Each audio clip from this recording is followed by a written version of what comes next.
બનાસકાંઠાના ડીસામાં ભુવાજી પર હુમલો કરનાર 6 શખ્સોને પોલીસે ઝડપી કાયદાના સકંજામાં। લવ મેરેજની અદાવતમાં દેવાભાઈ રબારી પર થયો હતો જીવલેણ હુમલો। 2 ગાડીઓ સાથે આરોપીને દબોચી લેતી ડીસા તાલુકા પોલીસ તમામ આરોપીનું ઘટના સ્થળે રિકન્સ્ટ્રક્શન કરવામાં આવ્યું, તે બાદ કોર્ટમાં કરાશે રજૂ। બનાસકાંઠા જિલ્લાના ડીસા તાલુકામાંથી આ સમયના સૌથી મોટા સમાચાર સામે આવી રહ્યા છે।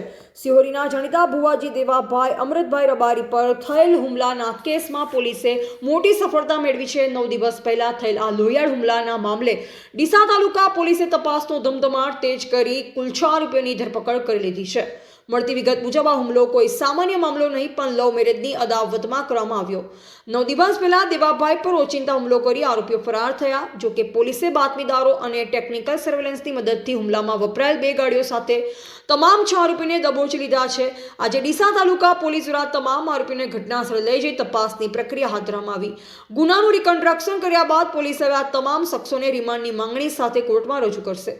આ હુમલામાં અન્ય કોઈની સંડોવણી છે કે કેમ તે દિશામાં પણ હવે પૂછપરછ હાથ ધરાશે।